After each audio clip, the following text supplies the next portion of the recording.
I think we're live, Ivy. People are coming in now. Hi, everybody. Good to see Wow. you.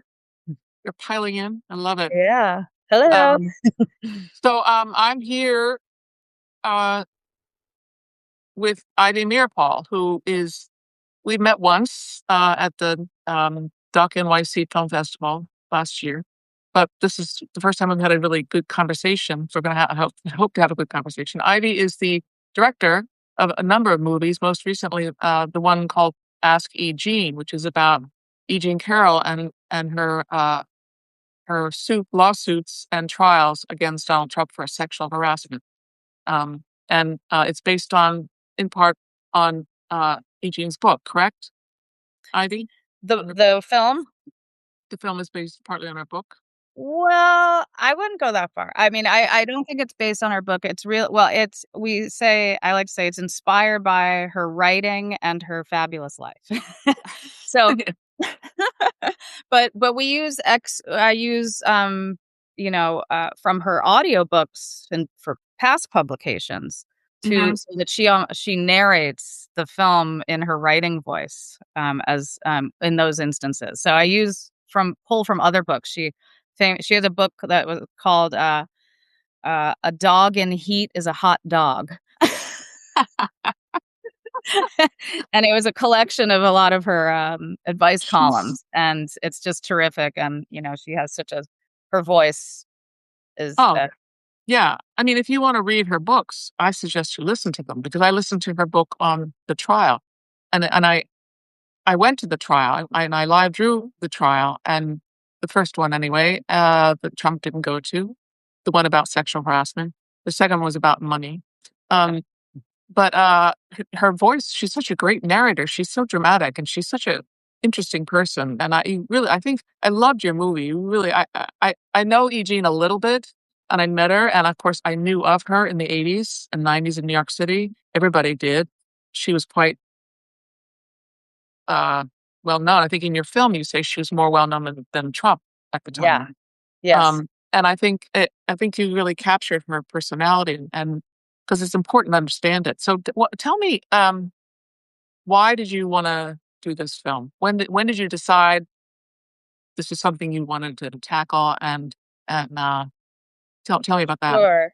Yeah, well, I mean, it really did come down to her voice initially, just what we're talking about, the way she writes, the way she's her as a storyteller, and just I read the New York Magazine article where she was on the cover. It was June 2019, and there was a cover story on New York Magazine. She was on the cover, and it was an excerpt from her book, "What Do We Need Men For?" Mhm. Um, a modest proposal. That's the What year subtitle. was that roughly? 2019. Uh-huh. So the book, yeah. So New York Magazine published an excerpt from the book, that dealt with with what happened with Donald Trump in Bergdorf Goodman dressing room. So Mhm. Eugene also is telling the story in that excerpt about creating her list of hideous men. Mm. And I just, it was just this combination of getting such a kick out of her and really being like, God, I want to hear her stories. I want and also being horrified by the story. Yeah. So Mm. I just hadn't heard anyone talk about sexual assault in that way. And I thought, you know, the Me Too movement had kind of waned, and I just, I don't honestly, I look back and I say, okay, I obviously really needed it myself or something. I mean, I was just so drawn to her. I did not know much about her. But the Mhm. minute I started digging into her background and her career as a gonzo journalist and all the things that she did, and she's just so fearless and um, such an original person, and so Mhm. I don't unapologetic about her, who she is. I just thought, okay, this is someone who can really. It's there's the story of Trump, but also we could really learn a lot from her. Yeah. Just remembering her as I read the book and watched your film, I'm remembering her from the '80s and '90s as a single woman in the '80s, or even as a woman, I shouldn't say single, as a woman in the '80s. She was completely different than anybody at the time, and, she was pushing the boundaries in a playful and joyous and, uh, loving, she was a cheerleader, you point that out in your movie, Yes. a way that it frightened me, frankly, because 'cause I'm very quiet, but it was like, "Whoa, who is this woman? What's she doing?" It's just like she also made the feminist movement, she showed the nuances of the feminist movement, I think, I and you think showed that in your movie, yeah. Mhm. I agree. I mean, that's also why I was so fascinated with her because she, the advice so she had her own television show briefly, called The Ask E Jean Show. Yeah, Roger Ailes. explain her to people a little bit, I guess I should have Sure. said. No, no, it's Mhm. okay. Yeah, well, she'd been writing articles, for a while. She really, made a name for herself in the male-dominated magazine world in New York City, and specifically at male magazines, or male Mhm. identified, like Outside Magazine, Playboy, and Esquire, even most famously. She'd been writing these big pieces, gonzo pieces, where, gonzo journalism, she puts herself in the story, and her personality is part of what drives the story. And then she was offered an advice column in Elle magazine and became hugely popular. She was a new voice in the advice writing world. Mhm. Then Roger Ailes gave her a television show on his network, America's Talking. And so for a few years, this is the time she met Trump at Bergdorf Goodman. She had a show that was very successful, and every night she would take calls and give advice. We got access to all those shows, and it's incredible to see. I am fascinated because she was giving really great advice to women, like, do what you want. Who cares if you're not married at 30? Go to college if you're bored with taking care of your kid, or that Can kind of. Sorry. can I interrupt you for a second and Sure. read some of the quotes from your movie that she Yeah. said, which points to the fact if you're a younger woman or a younger person, you don't remember that these kind of things were new at the time. Yeah. Saying things, a woman on her show is saying, "I'm not married," and E. Jean says, "Good for you, good for you. Nobody wants you to be less. I want you to be more." Um, uh, I she said, If I could just help women understand, you are precious." Mhm. Uh, we wanted we wanted to be at the table. That was it. These are different interviews. Yeah. Um, Fate loves the fearless was her motto. Do not give the person the power to make you a victim. And a serious woman is a powerful entity, never despair. Mhm. Those were like brand new concepts, at least for me anyway, in the Yeah. 70s and 80s. Yeah. So she really, but at the same time, she is a member of the silent generation. I mean, she's now 83, What does and that mean? so Explain what you mean by that.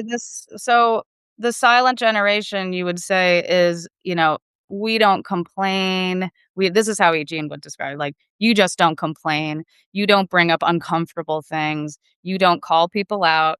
You don't, and how that applies here is, maybe in the workplace, if you're being harassed by a male colleague or a boss, Uh-oh. or We're you frozen. don't say anything.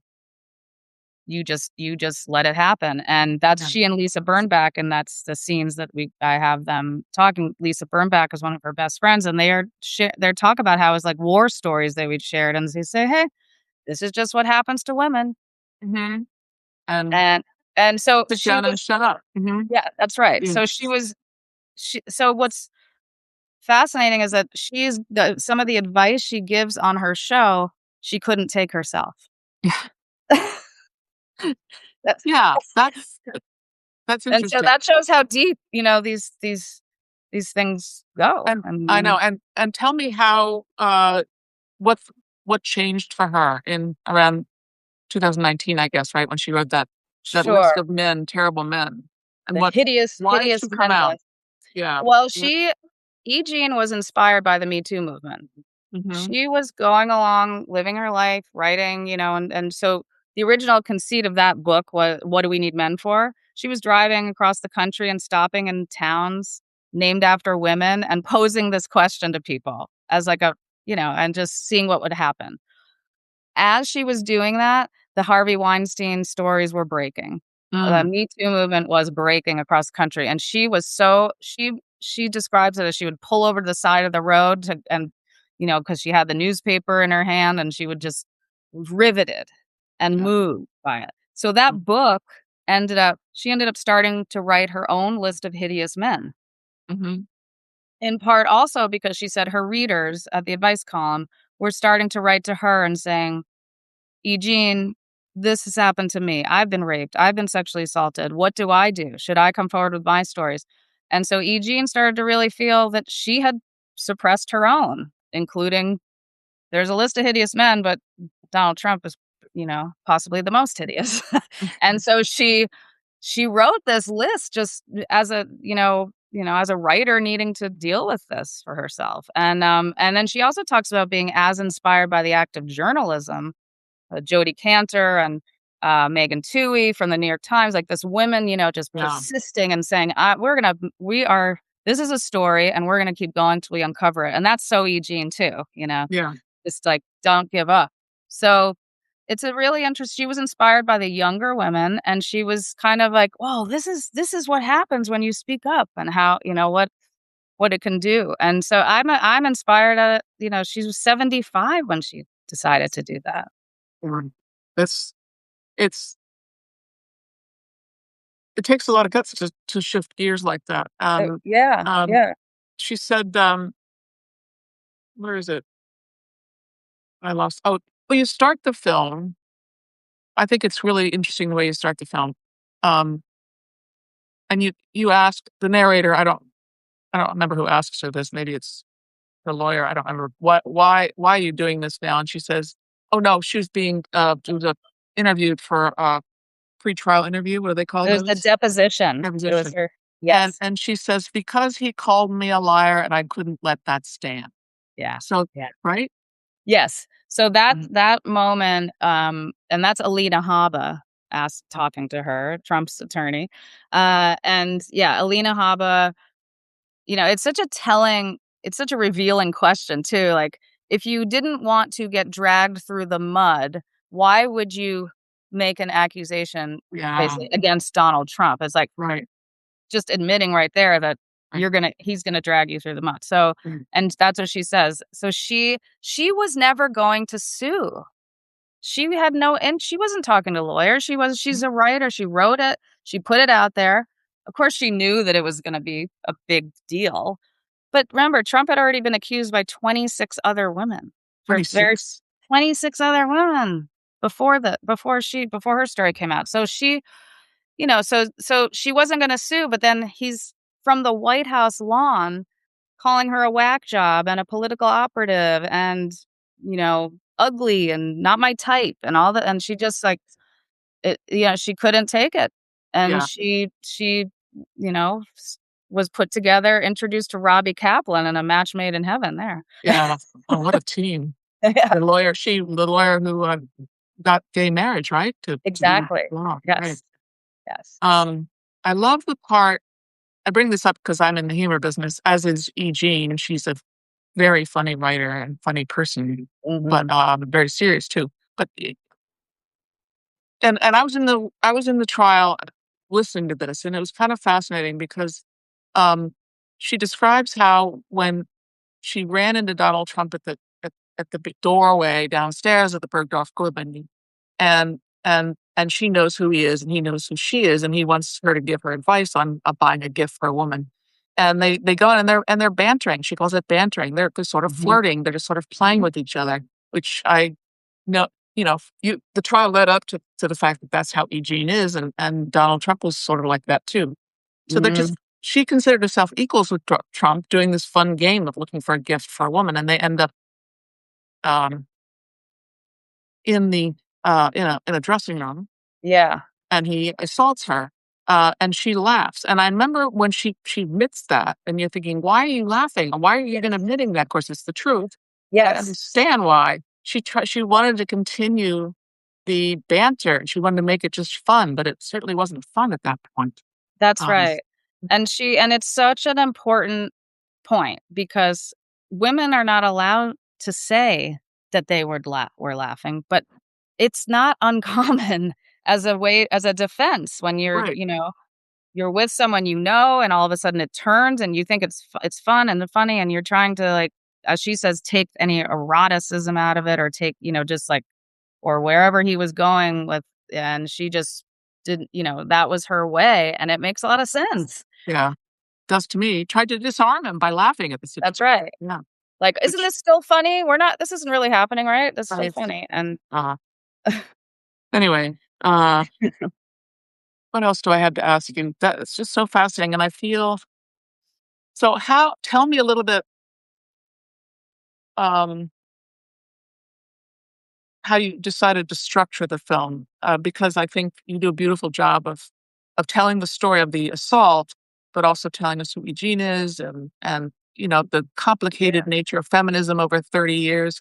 Yeah, Tell me how you decided to do that, structure it the way you sure, did. and that was we really labored over that was it was just a very challenging edit, Mm, as you can imagine. I mean, we edited for months and months, mhm.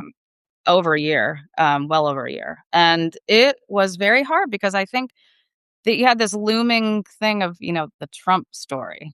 But I just wanted, I just didn't want that to dominate, but it was hard for it not to because it is thus the current story and the hook and the narrative. It propels the narrative. That's the Yes. story that pushes something forward, right? So, um, once we really dug into those Ask E Jean show tapes, the footage from her on that show, and because it was at the same time, we were able to kind of have her it's almost like she's talking to her past and present through it. I mean, there was something Yeah. about that really struck me. Um, we once we landed on that we had to get have audiences get to know her and how fun she is, how Mhm. much fun she is, and also what a serious journalist she is before getting into the Trump story, that opened it up. It was like, okay, it was like this relief, like, okay, we still had to do that little piece up top that you noted where you see her in the deposition. Why did because, for audiences, you gotta ground what Mhm. is this other story? But then we went 25 years earlier into her life, Mhm. there. So I think, yeah, that's a big part of why we structured it that way. Mhm. And then, there's 2 different depositions. There's the one, from the first trial, and then the second trial, she is really, haggard. She's been beaten down, and you really see it in her face, you see it in her demeanor, she's just not Tell as. tell people why she was beaten down. That because that's Yeah, interesting. it's a really important. Yeah, so E. Jean, they won her first, um, lawsuit, $5 million. And Trump was found liable for sexual abuse and defamation in that one. The very next day, he goes on CNN on, like, a town hall event with an audience, and he defames her all over again. The same and just even I mean, it's unbelievable. The day after he's been found Yeah. liable and fined. Yeah. So they pretty much immediately filed another lawsuit about, Mhm. defamation. So, but during that time, and so then she had to do it all over again, and I mean, it's just such a Yeah. you see in the depositions the kind of questions she gets and how, and that's, women, any woman who's been through something like this knows how, I mean, the burden is always on the woman, right? Right. And she, she was exhausted, but then in addition, she was getting so much hate. I mean, just it's we show this in the film. I mean, really, I mean, we're not just talking, people saying, "Oh, she's ugly," or whatever. People threatening rape and murder and saying, "We know where you live." Mhm. So, she's someone who, she's tough, but not a lot, she couldn't Yeah. it That affected her greatly. yeah. And Yeah. You can see it in their face, on the film. yes. Um, And so so that was powerful. So, just in terms of structure, like you said, like that had to come later, yeah. like that had we couldn't weave Yeah. that with the earlier material. She's very expressive in her face, like, with those Oh, depositions. Just with it's very, very subtle movements of her mouth and her eyes. It's quite interesting, right? it's so interesting because she is trying because you see her in the other footage and what you know of her is she is we always joke like both of us do not have poker faces. We're just like and so that took a lot of effort for her to be very and as she's getting ready for this with her attorney Robbie Kaplan, she had to be kind of like Eugene, you don't have to always say everything's wonderful, like just you know, Yeah, that that's her that's a, part that's of the route being she Yeah. That's who she is, and that's also a common thing with people who've been Right. traumatized is this bravado and, like, everything's great. Right. So And she but yeah, the just to say one thing about the depositions, no one would have ever gotten to see these depositions unless Robbie and E Jean gave them to me. These were completely sealed. They were mhm. never entered into evidence, which means they don't become public.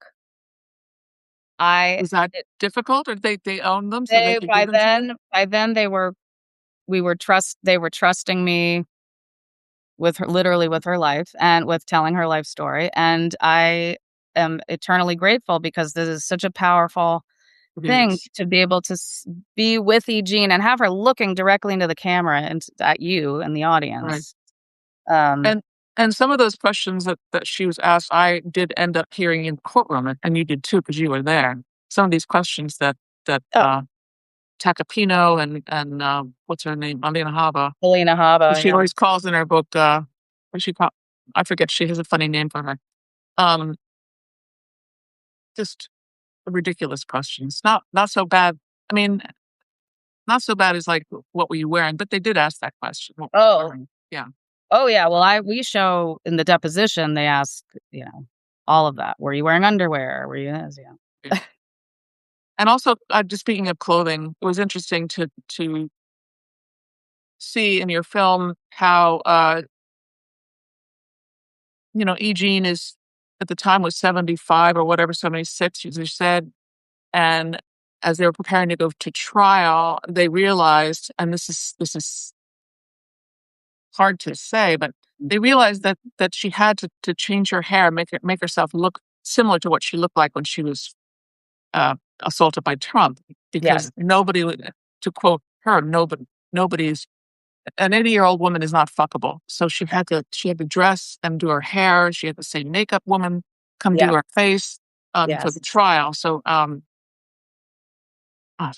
Yeah, I know, Wow. and it's such a painful thing to have to Yeah. To do, but right. it was important. I mean, I they think it and made sense. Yeah. yeah, yeah. Well, I mean, with Trump saying over and over again, also she's not my type, which is so crazy because it's like, did you forget that she aged along with you? I mean, it's like it doesn't make any No, sense. I mean, women aren't supposed to age along with men, so it's like Right, of course, of course. so, You I'm know. gonna turn the camera around, and I wanna ask you I'm gonna draw a little bit, and then I wanna ask you to talk a little bit about 2 things. What was it like working with E. Jean, and, something else in that regard. Yeah, what was that like? And also, what what your path is to becoming a filmmaker. Uh, I Oh, sure. a little bit. Let's turn this around. Okay, I'm gonna sure. turn this around. It's gonna be a little awkward, everybody, so just bear with me. I don't have the setup that, there we go. There's the paper. Okay. So Okay, I'll just so chat away. yeah. Um, Mhm. so working with Eugene, getting to know Eugene has been. I mean, I just like you said, she is so funny. I mean, we laugh constantly.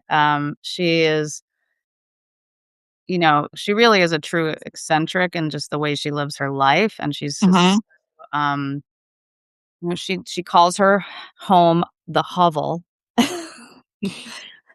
Which, it's Which a cabin. It's a cabin in the woods. I wouldn't yeah, call it a you see it in the film. exactly, and, when I first met, Eugene, it was over Zoom because the pandemic had begun.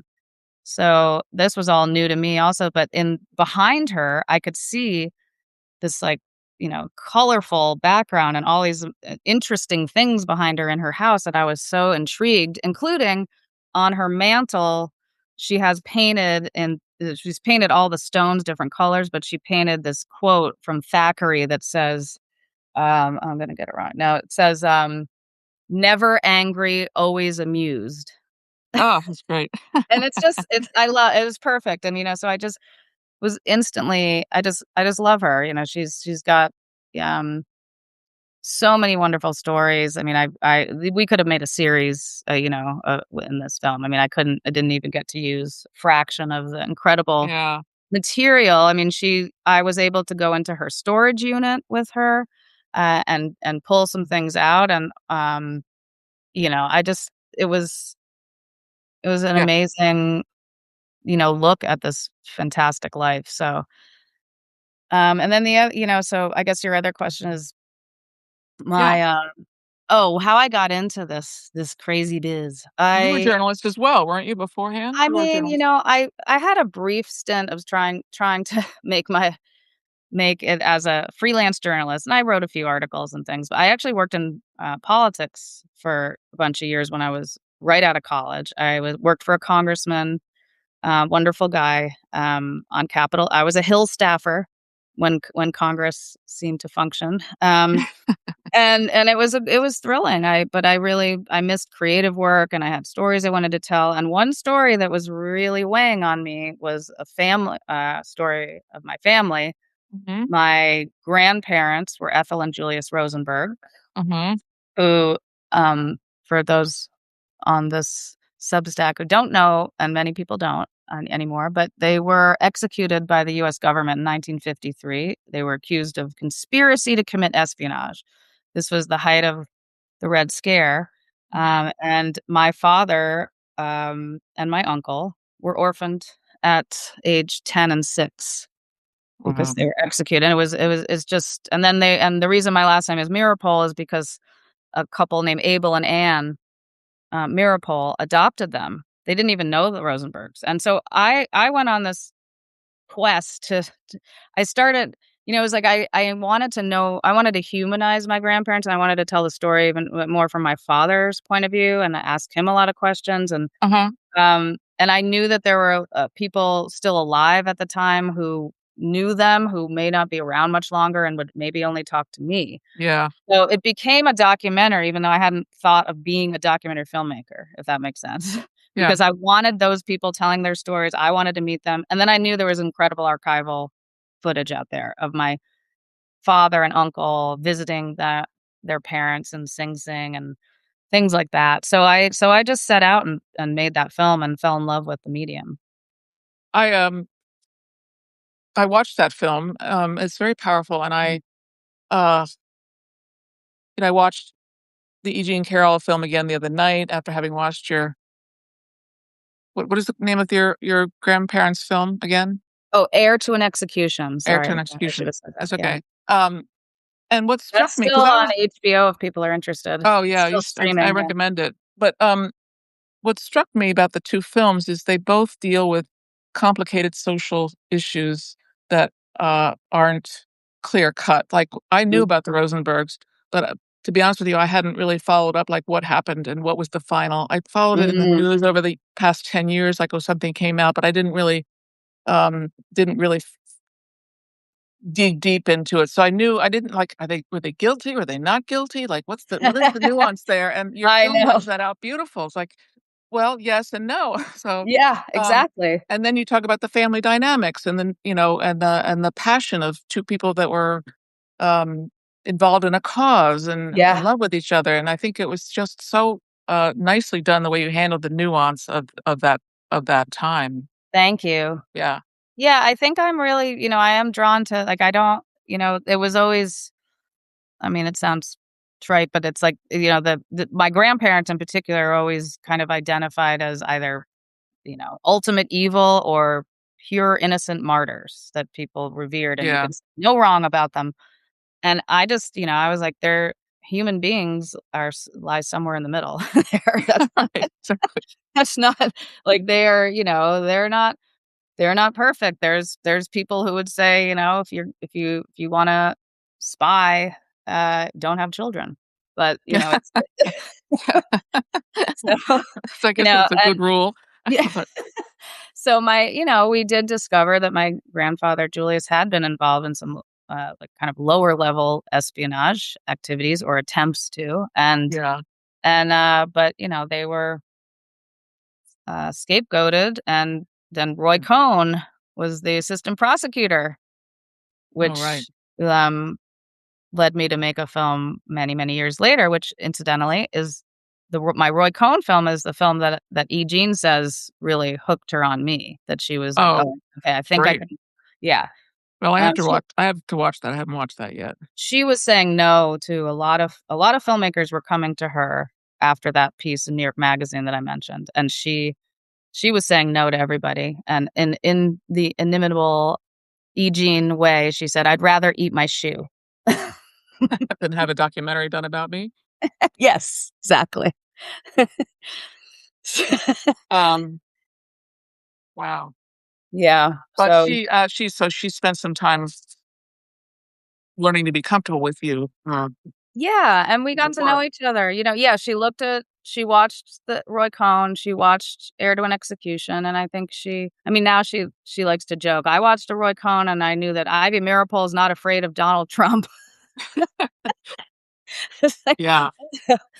I mean, That, Cohen, for those of you who don't know, he was the one that got Trump going, yeah. or what I don't quite know what I mean by that, but No, you're absolutely right. he taught him how to.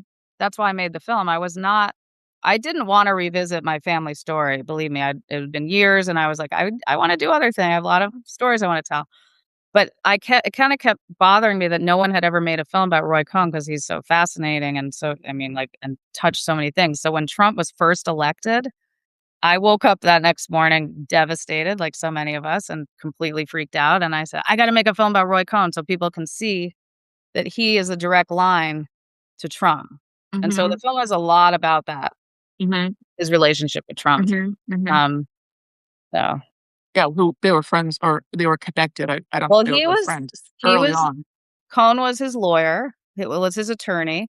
He was also a mentor. He convinced Trump that he could be part of the political life. He they were friends, they talked on the phone every day, they were really, really connected. He taught him a lot of and the way that Trump uses fear to, like, to intimidate, this kind of That's vengeful stuff, like, and that has such a chilling effect in so many ways. Cohen. That's all That's Cohn. Cohen. And where can we watch that movie? That's HBO as well. They've Okay. been very good to me. I've made a few films with them. So how has the reception to this E. Jean film been for you? It's been amazing. I mean, we've only gone to festivals. Well, should say the reception from audiences has been incredible, positive. People are moved. They're laughing. I always, when I introduce the film, I say, "You have permission to laugh. Eugene is funny. I know the story. You're ready." People are kind of primed. Oh God, I'm going to watch this awful, Right. grim tale Right. about sexual assault. Eugene, nothing is is too grim when you're with Eugene. It just is not doesn't happen. So we've had such great success. We went to tons of festivals but we couldn't find distribution for a very long time, but now we are about to release the film. Excellent. We'll be at the IFC Center in New York City Yeah. starting this weekend, and I'm, hopeful that even though it's Memorial Day weekend, people are gonna come out, and we're gonna be there all week at least, and then we go to LA, open in LA on, May 29th, Great. and then And do you hopefully wider. do you think you have distribution? You do? Well, we do. That's how we're doing this. Oh, I see.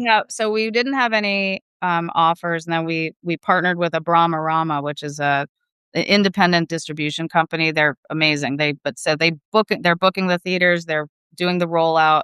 It's just, we partnered with them rather than in usually like a studio will pick it up and take it.